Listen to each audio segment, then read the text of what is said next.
This is It Was a Thing on TV. Total Red Man has ever done something like this to me! It's, Ladies and gentlemen, I give you the dregs of humanity! Welcome to the It Was a Thing on TV podcast, episode 20, submission 075. Who Wants to Be a Millionaire Wannabes? We're going to cover 3 shows this episode. We're not going to spend a lot of time in each episode for obvious reasons. We don't want this show going on for 2 hours. We're going to talk about 3 shows who are trying to capitalize off of the Who Wants to Be a Millionaire bandwagon in 1999 and 2000. We're going to talk about It's Your Chance of a Lifetime and Winning Lines and 21. And joining me as always are Chico and Greg. Say hi, guys. Hi, guys. There you go. Good. The first show we're going to talk about today is It's Your Chance of a Lifetime.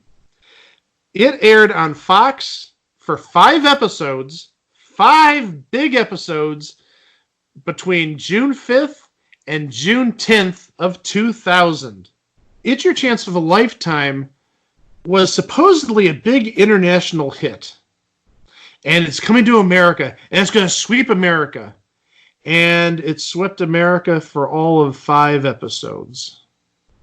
It wasn't a bad show. I don't know about you guys. It wasn't a bad show. It's just, like, nobody watched it, I think. Yeah. So, yeah, just looking at the international status that they touted in the opening, Australia had a version which ran... I believe that was the original version. Yeah, and probably the most popular version. It ran from 1999 to 2000. It actually had the same top prize as the American version, just in Australian dollars. We'll get to that in a moment. And it ran in Germany. It actually ran for 4 years in Germany, 5 years in Hungary, 2 separate times in Indonesia, 2004 and 2008, 2 years in Italy, 2001 to 2002 in Lebanon, and actually there's a junior version in Lebanon in 2002, and it ran in Poland from 2000 to 2002. Versions aired in Norway, France, Israel, and other countries. So it is sort of an international hit, kind of, sort of-ish. It was international enough for government work, basically. It is international enough to promote. Hey, it's an international hit. Okay, it's in Australia and a bunch of other countries. Yeah, well, technically, couldn't an international hit be something that's taking place in Niagara Falls, Canada? It's international. You know, nobody may know of it outside of Niagara Falls, but it's international and it's a hit. Yep. Just throwing that out there. So this was trying to capitalize on Millionaire, as we said at the start of the show. It's a coattail rider, a knockoff of sorts. As we said, it aired from June 5th to June 10th, and it was actually supposed to be a weekly series after that first week, but it got the axe. After week 1, it got the axe.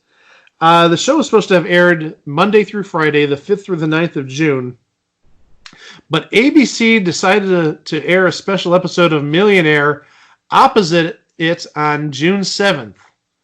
And so Fox opted not to air an episode that day and delayed the remaining episodes 1 day each. Oh, I wonder if ABC's maneuver here actually sort of threw everything off. I love it. So, really, It's Your Chance of a Lifetime was like the last of the first copycats or heirs to the throne, if you will, after Millionaire had a success in 1999. And the game really wasn't all that difficult. A single player played this game. There were a total of 10 questions. The first question was more or less like a qualifier question, where if you got it right, and it was a really simple question, you got a credit card bill taken care of. And to increase the drama or the effect, not only did the contestant have the credit card bill with them, there was a giant shredder on stage. So what would happen is if the person got the question right, Gordon Elliott, who was the host of the show, would take the credit card bill and stick it in the shredder, and you saw the shredded bill at the bottom because it was like a plexiglass or a glass bottom on the shredder. So after the initial credit card question, 9 more questions were played in the game. There were 10 categories given, and for each question, 1 category was chosen presumably at random. And for the first question in this stack of 9, it was worth $5,000 if right. If wrong, the game's over, but the person still leaves with their credit card bill paid. Then each subsequent question after that, the player could choose to play on if they were right previously, and how much of that money they want to risk. And they had to risk at least half. And again, at any time, if you missed it, you lose your wager, game's over, you walk with whatever money that you kept up to that point. But there were a number of times when people were very gutsy and said, we'll risk all of it. They got the question wrong, game over, you still walk with your credit card being paid. There were some second chances available, not unlike Lifelines and Millionaire. Yeah, every one of these shows had their own little lifeline, but they couldn't call it a lifeline for obvious reasons. So the lifelines on this show were called second chances, Mike. Oh no! Oh boy! Do you think that one of the second chances connected you directly to St. Peter and Kyle Martin? Hey Chico, did you see that one coming, Chico? I absolutely didn't. I am shocked. This is my shocked face. We see also future installment. Yeah, future installment, second chance, not the game show, the sitcom. Thank you, Greg. There were 2 lifelines that were known as second chances, and each could only be used once. One of them turned a short answer question into a multiple choice question. They were given 3 multiple choice answers. And the other one allowed the player to discard the current question and replace it with one from the player's favorite category of those in play for that game. If a person reached the final 3 questions, they were rewarded with a last chance, which allowed that person an extra use of either of the second chances, playing the favorite category or turning an open-ended question into a 3-choice multiple choice question. It wasn't, much of a game. I mean, there wasn't much to look back upon and say, oh, this is a great game. There were a couple of contestants, though, that, one went on to, let's say, not necessarily bigger fame and fortune, but went on to some other game shows. That person is named Mickey Mootsie, who may ring a bell. Mickey Mootsie was on Hollywood Showdown about a year later. But also, Mickey Mootsie was a contestant on Card Sharks this past season. Yes, she was. And she did very well for herself on Card Sharks. But also, we had a millionaire come out of this. The top prize, as I said earlier, was the same as the Australian version, $1,280,000, plus the credit card being paid. And we had somebody who actually surpassed $1 million. We had Dr. Timothy Shea. Yep. He won $1,042,309. Now, again, like I said, the game, it was a good game. The one thing that really irked me after seeing just a couple of episodes, the whole credit card payment thing, that really sort of irked me because some people had a $9,000 credit card, and then some people had a $1,500 credit card. But also at the same time, what about people like me? And I'll openly admit this, I don't have any credit cards. So what do I do if I got on the show? I have no credit cards. I can't just bring my student loan bill or my mortgage bill and say, take care of it.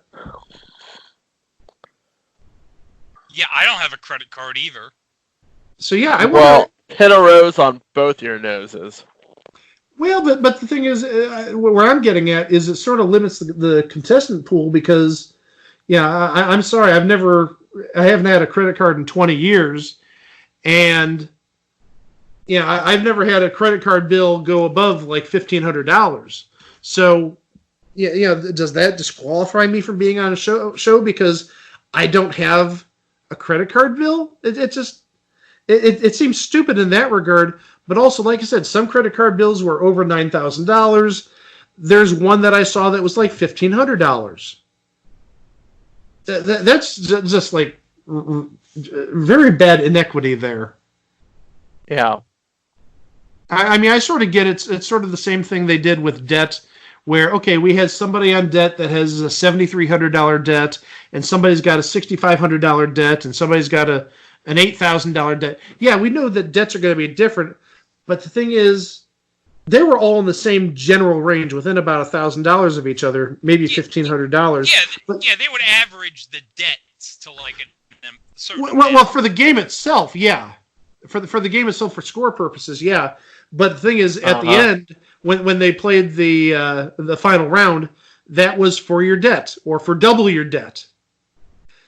So the thing is, yeah, it could have been played for, $15,000, $13,000, $18,000. I mean, but here, like I said, the credit card could be $9,500, or it could be $1,300. Not really equitable, to say the least. So that was It's Your Chance of a Lifetime. Not a lot to say about it. Wasn't really that great of a show. Sort of, I think there's a little bit of greed in there. You had Mark Thompson doing the announcing, and I think Mark Thompson announced everything on Fox back in 2000. Yeah, Mark Thompson was pretty much the go-to announcer for Fox in the early 2000s. And again, you look at this, and it was just so much. There was just so much Millionaire in this, and people just pretty much picked up on the fact that, hey, this is Who Wants to Be a Millionaire ripoff, and it's not even a good one. More or less, absolutely. If I wanted to watch Who Wants to Be a Millionaire, I'd watch Who Wants to Be a Millionaire. And gosh knows it aired often enough. Oh yeah, it was like, what was it, 3-4 nights a week back in 2000? Yeah. And that's what people were watching. They weren't watching that knockoff and the other two that we're going to talk about.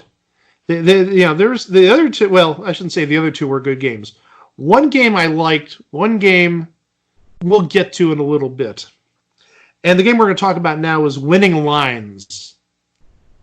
I'm going to admit it. I loved Winning Lines, even though it was deeply flawed. It had all the numbers on it. That's probably what it was. It wasn't just the numbers.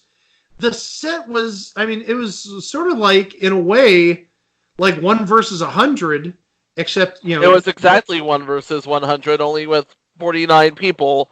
Yeah, it is 49% of 1 versus 100. Absolutely. And Winning Lines was from the same production team as Who Wants to Be a Millionaire.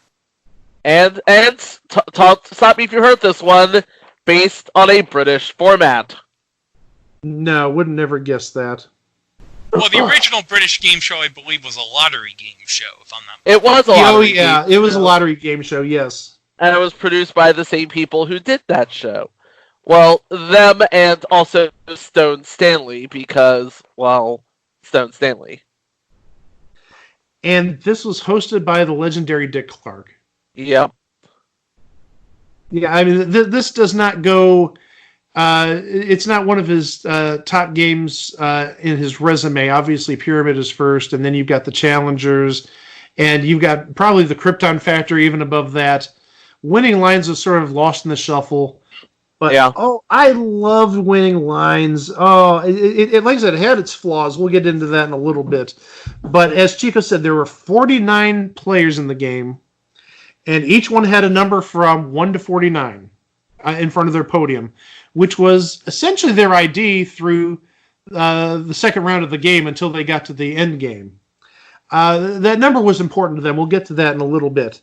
So there were 6 questions that were asked, and the answers were all numerical, and whoever among the 49 players answered first moved on to the next round. And then with the 48 people that were left, they did it again, and 47 and 46 and 45 and 44, until they had 6 people for the second round. And the 43 people who were left over, they were just sent home. Bye-bye. Thanks for playing. So, I mean, just off the top, you had pretty much a 1 in 8 chance of moving on, just by pure luck. I mean, just basic statistics and probability says that. But then round 2, and this is where I have issues. You basically had to sort of protect your number. And what I mean by that is that 2-digit number that you're given between 0, 1, and 49. Questions were read, and one of the answers was a number of the people that were left in play. So if we had, let's say, 1, 2, 3, 4, 5, and 49, you knew the answer to the question was either going to be 1, 2, 3, 4, 5, or 49. And what would happen is the question would be read, and if the person who buzzed in had the number that corresponded to the right answer, they would essentially save their space. If anybody else answered and answered with that person's number, the person with that number would be eliminated. So if the answer was 49 and the person with number 2 buzzed in said 49, the person that had number 49 would be eliminated. And you did this until there was one person left.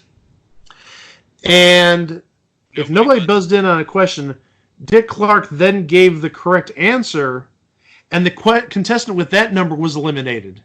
The one person who remained won $2,500, and the other 5 people each received $1,000. I mean, this is kind of cutthroat, but here's one of the big flaws. Just the way you look at it, if no person defends their number, you're going to go through 5 questions. Yeah. You've got 6 people, 6 numbers in play. One person's number is not going to come up at all. That person is essentially safe, if you think about it. Or at least has the best chance of winning, let's say that, the best chance of advancing. So, yeah, I mean, if the answers are 1, 2, 3, 4, 5, and 49, okay, maybe question 1, the answer is 1, question 2, the answer is 2, question 3, the answer is 3, question 4, the answer is 4, question 5, the answer is 5. That person who has 49, if you think about it, the only way they could lose is if they buzz in and give a wrong answer. True? True. Yes. True. That's a flaw. That's a big flaw. Now, I'm just bringing it down to its core. That is a horrible flaw. If you have the one number that just by chance doesn't get called in a series of 5 questions, you have a huge advantage. Basically. Yeah, the numbers say so. But then, and this is maybe the best bonus round of the last 20 plus years. When you think of winning lines, this is what everyone will think of in their first thought in their head was, oh my god, that bonus game was amazing. The bonus game, like, overshadows everything else. The Wonderwall. Yep. OMG. I'm sorry. I'm going to say that. OMG. I don't care if I sound like a teenager. It was amazing. And to think this came from Stone Stanley, the people who brought you running through the Funhouse and running through the Hidden Temple. So, how is the Wonderwall played, you're probably wondering? I'm wondering just that. Well, you have a triple screen of 49 correct answers, and you have 15 seconds to study them. And then you're drilled questions for 3 minutes, I believe. If you answer 20 of them correctly, giving the number and the answer, you win $1 million. So simple. Yeah. But here's the thing. You are given 3 strikes. If you get the question wrong, that's a strike. You get 3 strikes, you're done. And you lose everything. You get 2. I believe you get 2 pit stops where you're allowed to stay on board for another 15 seconds. Right.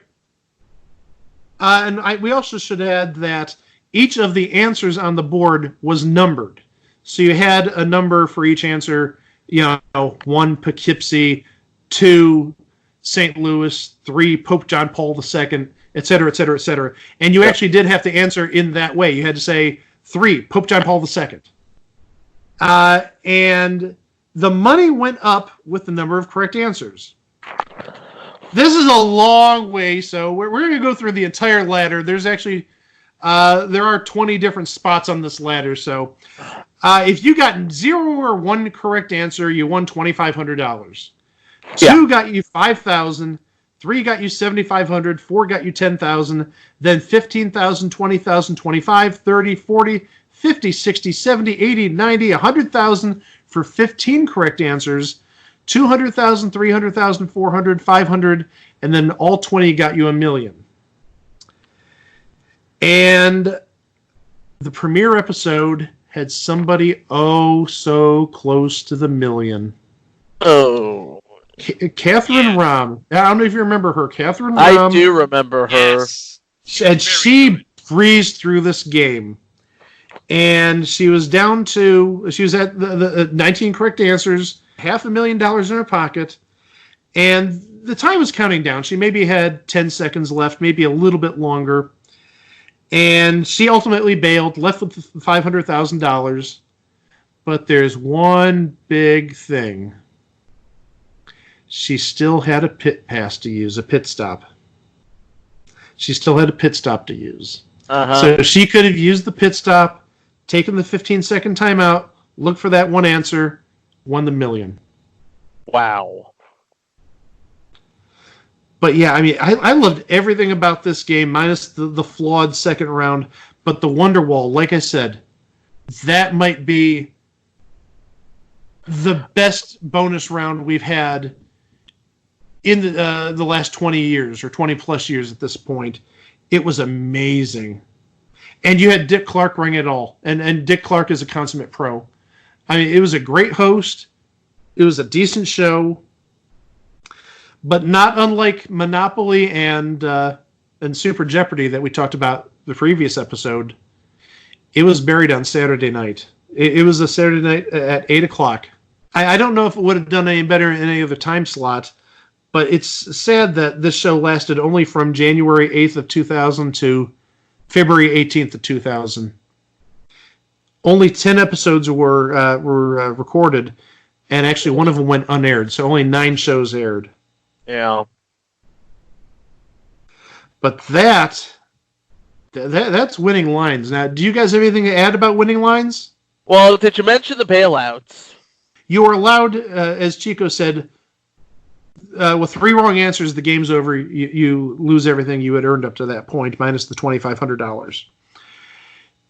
When you got down to 2 strikes, or if you got to 15 seconds left in the game, you could bail out and leave with the money that you earned, which Catherine Rahm did, as we mentioned earlier. Yeah.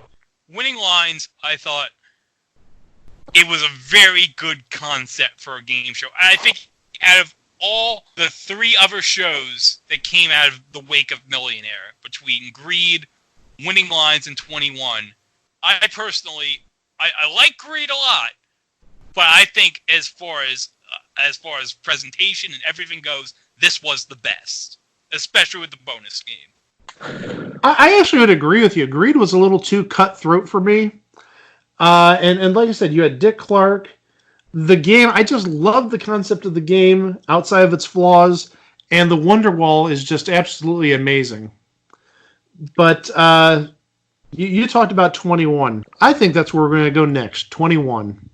Yeah. So 21 was a revival of the infamous game show of the same name from back in the late 50s. Yes, and if you recall, there was an attempt by Barry Enright in the 1980s to try to revive 21. And that was bad. Yes, it was. That was with Jim Lang wearing no glasses. And with what would turn out to be the numbered jumbler from Break the Bank in 1985. Ugh. That's one way of saying it. Ugh. Well, 21, as you may remember, if you've seen the movie Quiz Show, it was maybe the most popular rigged show back in the 50s.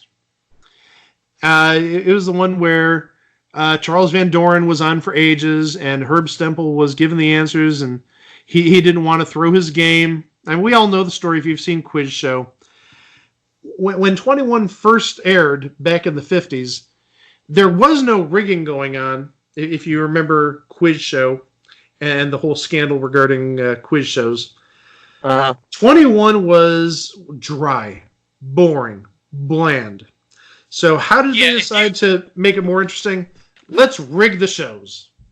Yeah, if you've seen the American Experience from PBS on the Quiz Show channel, they show clips from like one of the early episodes of 21, and everyone's getting wrong answers left and right. It's boring as all get out. So how do they make the show more exciting? Let's rig it. And, that seemed really good until you had Herb Stempel, who was playing the game straight, and they gave me these answers, and I knew the right answer to this, but they wanted me to throw the game because Charles Van Doren was a national hero, and he had won, well over $100,000 at the time, and he was a minor celebrity in his own right at the time. He was on the Today Show. He was on the Today Show, absolutely. That's what I was just going to say. So, I can't take down this pretty boy who went to, I believe, Harvard, one of the Ivy League schools. I believe he was a doctorate in some sort. So yeah, you've got the hero in Charles Van Doren who's being fed everything, and then you've got Herb Stempel who's like the antithesis, the guy who's really he did not look good, sort of geeky in a way, and he was playing the game straight. And then this is when all of the congressional hearings came about for the game show rigging. And when Millionaire had its success, what was NBC's first thought as to how to combat it? Hey, let's revive 21, the boring as heck show when it wasn't rigged from 45 years ago at that point, almost 45 years ago. And let's, throw tons of money at it. And the problem is the game was not just boring, but pretty easy. I mean, everything was multiple choice or true false. And I don't know, you just couldn't fall in love with the contestants. I shouldn't say fall in love, but it was hard to root for somebody, maybe in the way that you had Charles Van Doren back in the day. Yeah. So the game 21 is just, as simple as the game back in the 50s. You had to get 21 points exactly, and you were given a category, and you could take any number of points from 1 to 11, and you were given a multiple choice question. And the more points, obviously, the harder the difficulty. If the question was worth 6 or less points, you were given a multiple choice question with 3 possible answers. If it was worth 7 through 10 points, you had 4 choices to pick from. And then for 10-point questions, none of the above was an option. And then questions worth 11 points had 2 correct answers out of 5, and you had to get both answers correct. Incorrect answers didn't take points away from the contestant's score like they did back in the 50s. And just like in the 50s, after 2 rounds, one person could declare to end the game if they thought they were in the lead. And if nobody wanted to take that chance, they continued playing on. Until, again, either somebody said, I want to stop the game, or somebody got 21 points. There were also strikes. If you got an incorrect response, you got a strike, and just like everything in life, 3 strikes and you're out. Yeah, but there was another twist. But there was another twist, yes. I was just going to add. Another I was just going to twist! add for 11-point questions. You still got a strike for an incorrect response. You didn't get 2 strikes, but you still got one, even if you got one of the correct answers and the other one was incorrect. But yeah, there was a twist, Brother Chico. Yes, you see, at any point you can call on a second chance, and it wasn't 2 shots for the correct answer. No. They brought in a loved one, and you guys talked it out to see if you could suss out the answer. And if you get it right, you win the points. If not, you get 2 strikes. Yeah, double the help, but also double the risk. Yep. So that adds some more suspense to the show. And then also, you can only use that once per game.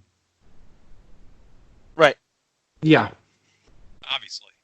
You know what I wish? You know what I would say? I'm gonna call on my second chance. I'm gonna call on St. Peter to help me. Oh my gosh. That's right. I'm gonna keep making more references to the second chance. Damn it. If you had a second chance. No. That's another episode later this year. So, this game, I don't even know if they know what they're doing, because the price structure changed very shortly into the game. Originally, the first game was worth $100,000. The second game was worth $200,000. The third was worth $300,000. The fourth was worth $400,000. So that would be $1 million. And then if that person won a fifth game, it would go back to $100,000, and it would just repeat. But then, maybe in a cost-cutting move, in February of 2000, Game 1 was worth only $25,000. Game 2 was worth $50,000. Game 3 was worth $100,000. Game 4 was worth $250,000. Game 5 was worth $500,000. Game 6 was worth $750,000.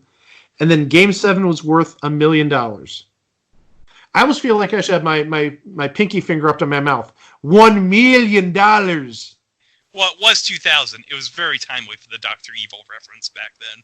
Well, it would have been, yeah. And anybody who lost received $1,000 in consolation money. But then there was a bonus round added. Yes, the perfect 21 bonus round. Yeah.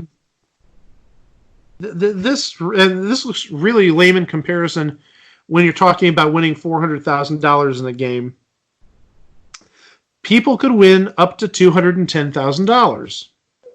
Uh-huh. There were 6 true-false questions. The first one was worth $10,000. The second was worth an additional $20,000.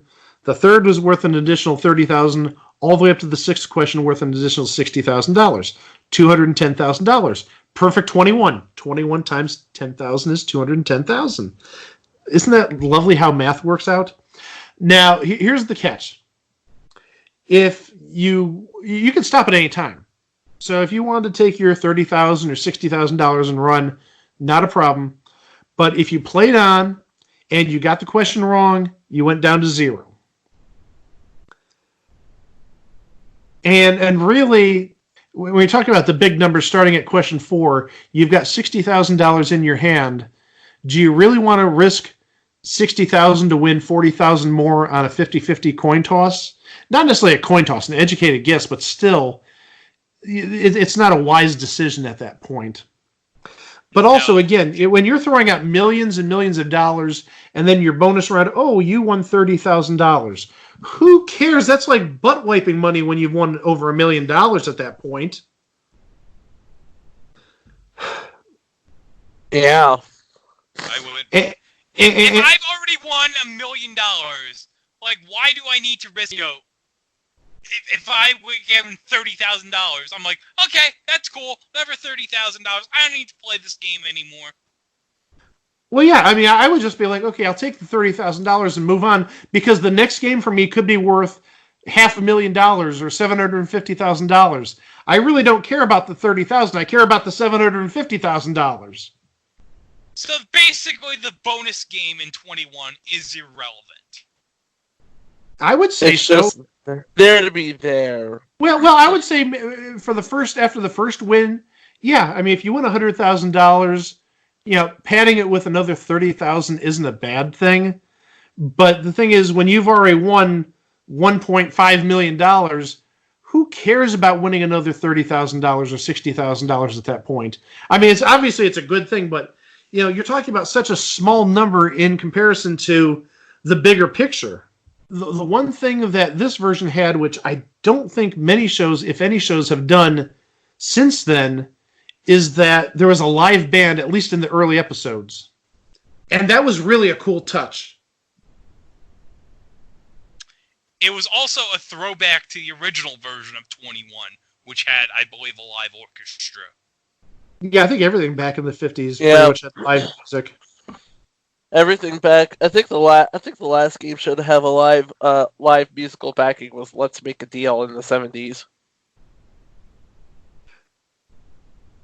Well, no, And- name that too. No, wait. That's an exception because you kind of needed the orchestra. You kind of need the orchestra for Name That Tune. True. Yeah. And how dare we forget future installment, Face the Music. You kind of needed the orchestra for Face the Music as well. Yeah. But it was just it was everything about 21 was sort of modern day retro. So the staging, and the plants and everything, to the orchestra in the rafters, and then you had, of course, you had the TV screens for the scores instead of the egg crates. And you had the isolation booth. So I mean, it was a flashback to the 50s. And there were some big winners. Raheem Oberholzer was the biggest winner under the first payoff structure. He won $1,120,000, winning 4 games. And then a name that both me and Chico know pretty well, Dave Legler, won under the second payoff structure. He won 6 games and $1,765,000. And even now, 20 years later, he's still the 8th highest winner from an American TV game show. But there's more, gentlemen. Oh, yes. We haven't even mentioned who hosted the show. Oh boy! Oh, do we want to mention who hosted the show? Yeah, well, Yes, we have we to. should. Yes, we do. We have to. All right, here, I'll give you one hint, and we're going to play a clip. Get ready. When it comes to 1-year-old Khalees, Jose, you are not. That's right, folks.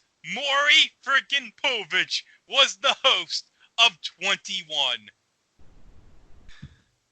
Not that he necessarily did a bad job. He didn't do a great job. He was sort of robotic. Yeah, he always said, "Hey, you know what? I am not a game show host. I am a journalist." Maury Povich played this show as the anti-game show host. He was very decent, I have to say. He was very decent. He did his job well. He was a conduit. He knew what to do, and he did it, and that is to be applauded. He was acceptable, yes. But, gentlemen, there's even more to the story. What? Oh, what? No, this isn't an O. I tried out for 21 back in 1999. Oh, did you? I did. There were tryouts being done in Chicago, and this was, I believe, either Thanksgiving weekend or the weekend after Thanksgiving of 1999. And I drove to Chicago. It was about a 5.5, 6-hour drive. And they did a huge audition in one of the downtown hotels. And there had to have been hundreds, if not maybe over 1,000 people there. And it took some time to obviously get through that many people. And that was with I want to say there had to be at least 6, maybe 8 contestant coordinators taking 2 people at a time. It still took like 4 hours to get through everybody. And the game, it was still in flux at that point.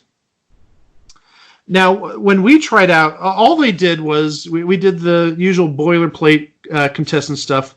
We gave our personal information, what we do for a living, stuff like that. But then the mock game itself, it was there were no isolation booths, obviously. And you played 2 questions, only 2 questions, and they wanted to see how you'd play the 2 questions, and then they sent you on your merry way after you played the 2 questions. And I remember in my questions, I got both of them right. Oh, and there were no multiple choice answers. It was straightforward open answer. So I had 2 questions, got both of mine right. I think I had scored 17 points maybe, or maybe 16. My opponent either had like 17 or 18. He beat me by like 1 or 2 points. And that was it. Okay, thank you. Yeah, have a good day. Drive safely. And obviously nothing ever came of that. But they did tell us what the rules were at that point. Now, remember that this was in Thanksgiving, late November, early December of 1999. The show went to air in January of 2000, so a month later. The original rules that they gave us was that each point was worth, if I remember correctly, $10,000. So if you won the game, you won $210,000. I don't remember there being a bonus game, so that may have just been tacked on at the end. But the big thing is, just like the original 21, oh no, was it 10,000? It might have been something even bigger. It might have been 20,000 or 50,000, or I'm not even joking, $100,000 maybe? It might have been like $100,000. I'm not even joking, because I remember them telling us that if you lose a game, you could literally lose millions. You could lose everything. Because they did go by the old rules in the 50s, where if you got a question wrong, you lost points. So if you ended up losing 21-0, you'd lose 21 times whatever that point was worth. So if we're talking like $100,000 a point, and you earn the $100,000 per point difference, you could win $2.1 million, while your opponent loses $2.1 million, and they might only have, say, $1.4 million. Yeah, that's what it was. I knew 10,000 sounded too low, because they did mention, just like you could win or lose a life-changing amount of money in one game. That might have made the game more interesting, but then you're just like throwing around absolutely insanely humongous numbers. Yeah. I mean, I understand if, the difference in a game is, say, 4 points, 400,000. But if you get to a situation where, one person wins 21-0, 21-0, that's $4.2 million. I'm sure NBC's not going to like that. No. Yeah, well, if this was the Jeff Zucker era, I'm sure they would have just gone ahead and said, oh, F it. So, yeah, that was the way the game was, and that really was intriguing when they told us this. It's like $100,000 per point differential. I mean, that's an amazing amount of money. But then they changed it to this, and this just... It seems so boilerplate. I mean, if you look at Millionaire had this money ladder. And what was the prize structure in 21 other than just a little money ladder? A money ladder that repeats. It just sucked all the life out of it, and the thing of it is, it was still a top 20 show back when it was airing. Yeah! That's nuts! Yeah. I mean, Greed had good ratings too, and I mean, even for, I want to say 10 to 15 years after it, no show in that Friday 9 o'clock time slot ever did as well as Greed did. I don't think until Fringe was a hit on Friday nights, they had a show that was as big as Greed. Right. So, Yeah, I mean, this could have been like amazingly huge money amounts flying everywhere. Hundreds of thousands or even millions of dollars changing hands in the course of one game, which I think would be a real draw. But then they went this other route, and it's like, Fred Silverman, you screwed up again. Yeah. Yeah. Hey, why not? Fred Silverman screwed up in the 60s and the 70s and the 80s. He screwed up in the 2000s as well. What decade didn't Fred Silverman screw up in? 2010s. He probably found a way to screw up something last decade. Well, he couldn't have screwed up anything in the 2020s. We're only 4 days into it. Yay, Fred Silverman, you haven't screwed up anything in the 2020s yet. Don't worry, Fred Silverman. I'm sure Jeff Zucker's going to take your title as the biggest screw-up on television in each decade soon enough. And yet, Jeff Zucker still has a job. So, yeah, it's amazing that, what could have happened and what really would have probably been a better game. It would have been a better game because there would have been there would have been a risk assessment element, and it would have been a meta game. I don't know why they changed format aside from, hey, let's throw money at the problem and see if we can knock this Millionaire gauntlet out. And again, the change was done weeks before the first taping. Weeks. I mean, if you look at it, the 2000 version premiered January 9th of 2000. So we're talking literally just over a month after my audition. And I'm sure, and the show wasn't live. It may have been delayed by a day or two, but it wasn't like it recorded like the day after the Chicago auditions were done. But yeah, it's just the possibilities are endless, and we ended up with this. Shrug the shoulders. That's just my reaction. I mean, it could have been really, really well done. Maybe boring. Again, well, I understand the boring part. I mean, if we're using the same rules as the 50s before it was rigged, yeah, that would be boring. But also at the same time, you've got hundreds of thousands of dollars at risk every time you play the game, or millions of dollars at risk potentially.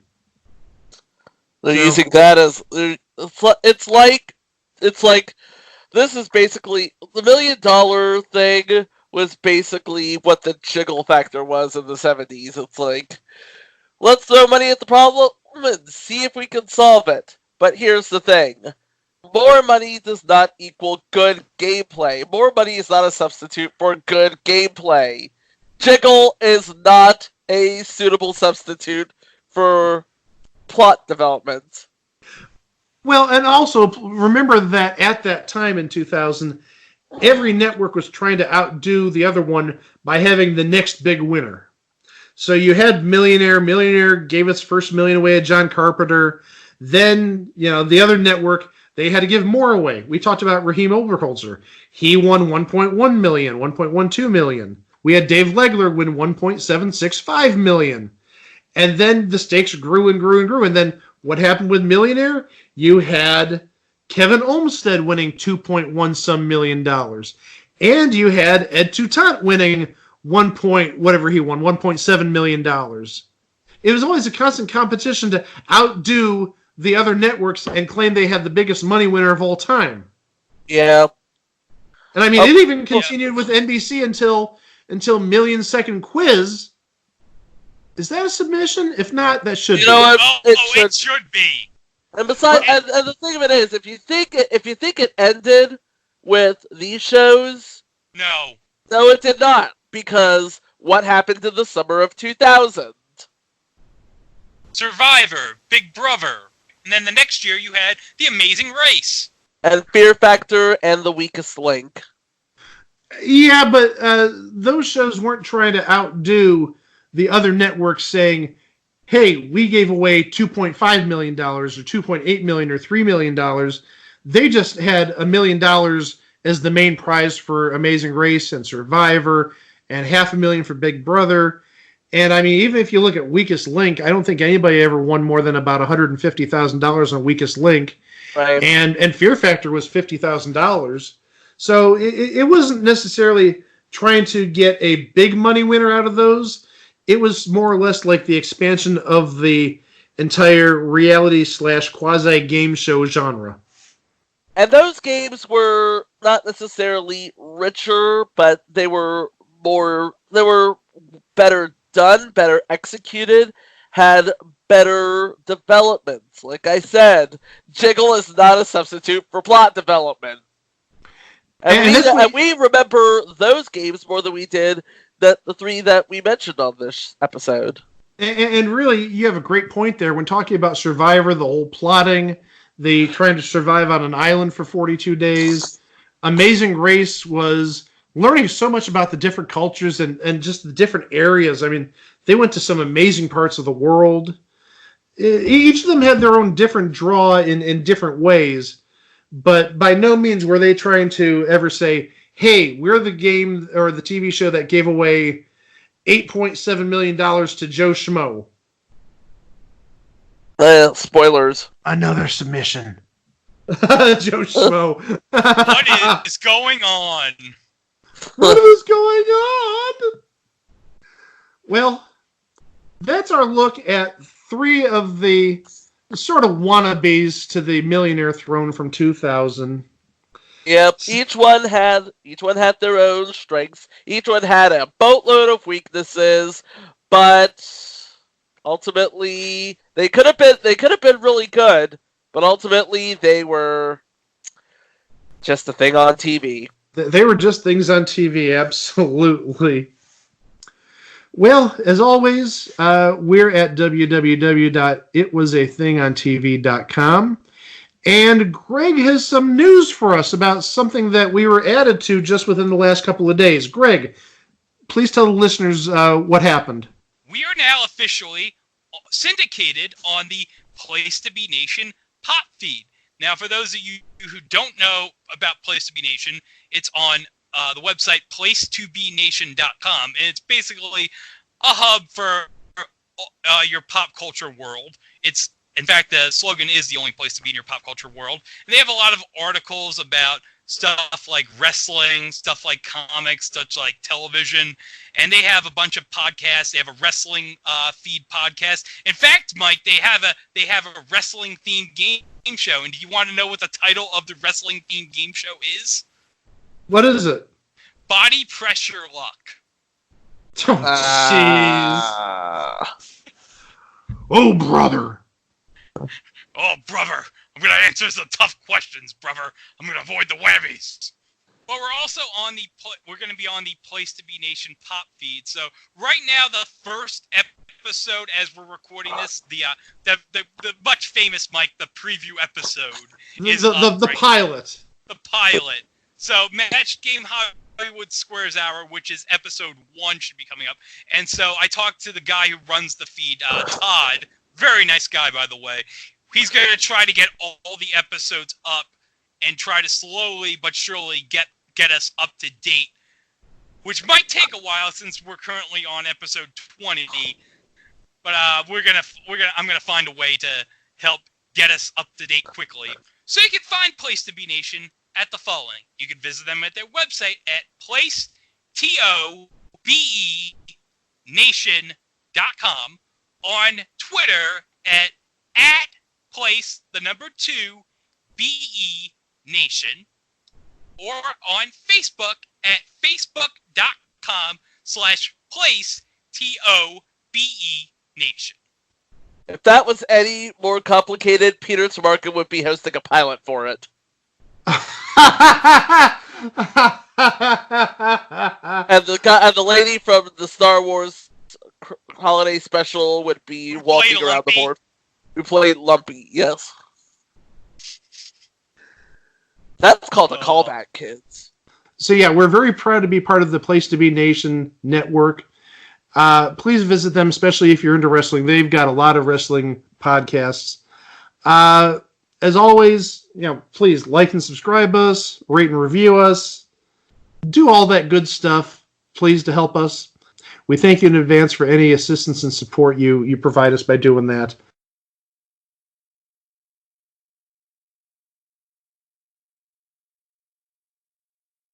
So next week, we sort of veer out into the unusual.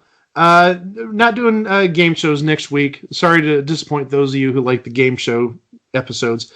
We're getting into something which is near and dear to Greg and Chico's hearts. It is. And also we're going to get to something that I think might be near and dear to my heart. So there's a little bit for each of the three of us. Hold up. Oh, yeah. One segment that's near and dear to me and Chico's heart was going to have something for you in it, Mike. Because there's someone involved that's near and dear to your heart that's in it. Oh, really? Okay, that's news to me. We'll take a look at that next week then. So, something for everybody next week. First is, well, I'm not going to tell you what it is first, but I will say the budget was heavily cut on this one. And when I mean heavily, Snicker. I'll give you a hint. It's somewhere around the range of $2. Give or take. Give or take. Yeah. Yes, we're talking about a $2.02 show.